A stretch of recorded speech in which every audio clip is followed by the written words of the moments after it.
What's up guys, welcome back for another YgoPro duel video. Next match, Cross-Banlist cap. The last duels here in Group D.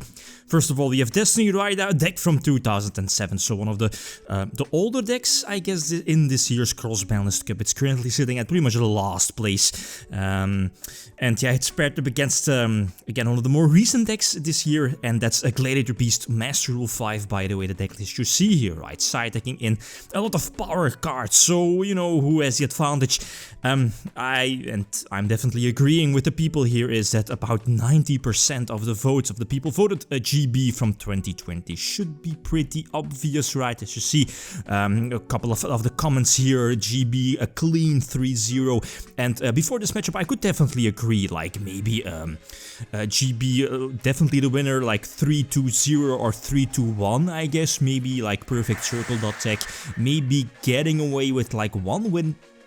But, well, yeah, the match still needs to be played, so let's see how it went.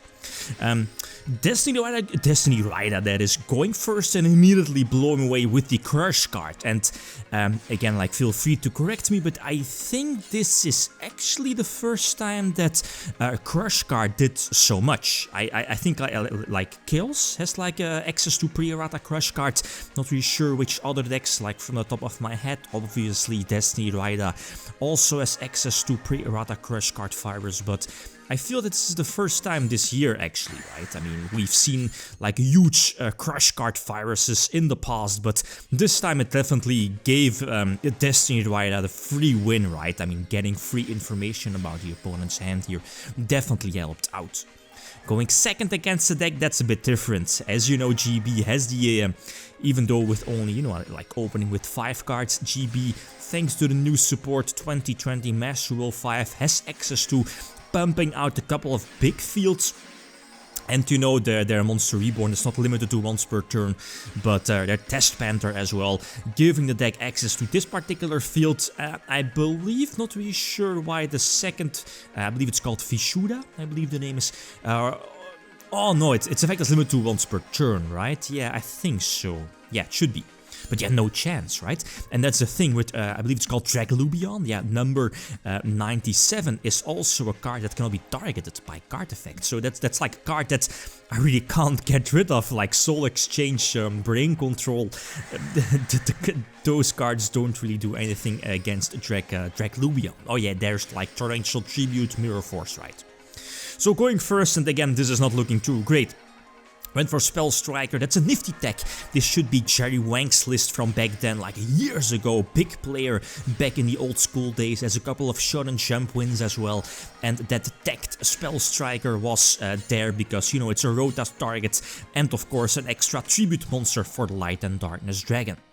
This is cool. Okay, Appaloosa and, you know, what is it called, the Gladiator Beast, Synchro level 10 and negates monster effects. And of course, there is the continuous spell that prevents GB monsters from being targeted. And the Mystical Space Typhoon actually was very important. And this, ladies and gentlemen, is the reason why Brain Control, old school Brain Control with the errata, well, without the errata, that is, got banned, was banned. It was a card that's very similar to Snatch Steal, that could, like, from the top of your deck, a top-decked Brain Control or a well-timed Brain Control could like swing the entire duel. And the thing is that you know that you had like Dust Tornado or Mystical Space Typhoon for the opponent's Snatch Steal, but Brain Control didn't have that. Like Book of Moon to put your own monster face down was like one of those outs.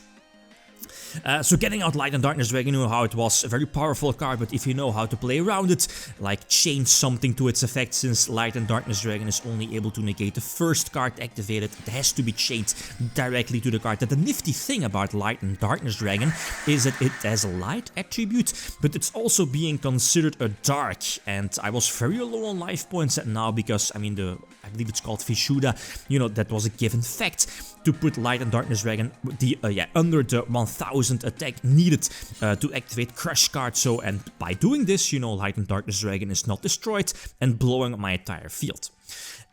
Here, this could have been like a big brain play of, I believe, my only target here in my graveyard to, you know, like, potentially play around the DD Crow was Reborning Spell Striker, and that would have been game. Then again, I could have had a Call of the Haunted set, so...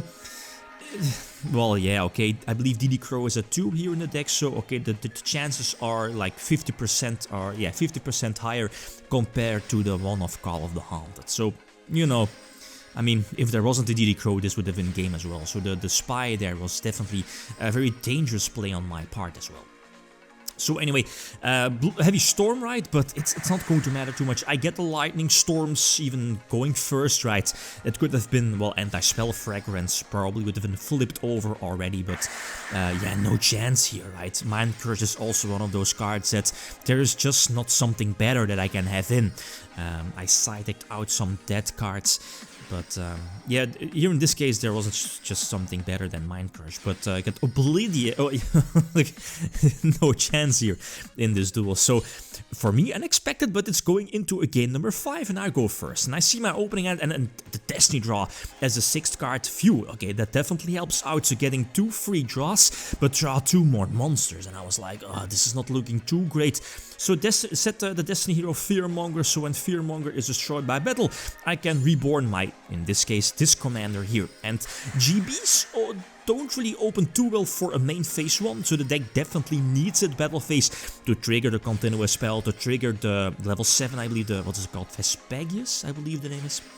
But, I mean, this is GB's entire basically full combo for GBs. The continuous spell triggers, giving the deck like an extra high level monster, right?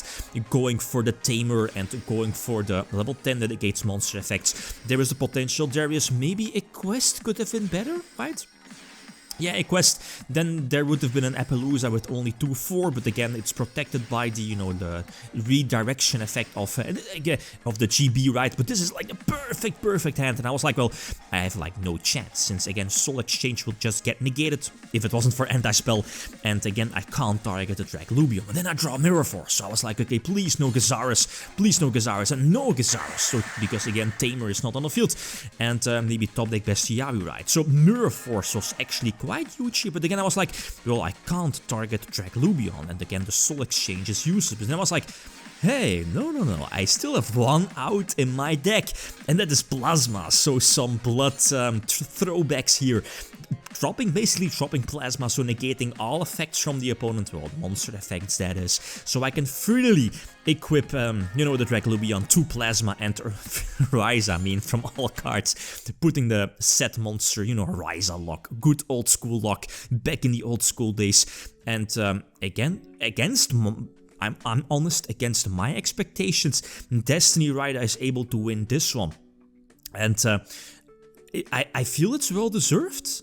No, I mean, it was going, well, I mean, if Destiny RAIDA went second, that is, I was about to say it went back and forth really well, but if GBs opened, it was like, you know, pump out those big fields, and let's be honest, like, Destiny RAIDA can't win over that, but that's how it is. But GB still sitting at first place, and next matchup here, the last match in this group, we have Trickstars, I mean, again, one of those Master Rule 4 decks versus Sylvans. Okay, guys, that's it. Thanks for watching. Feel free to leave a comment or like if you enjoyed the video. Lithium signing out.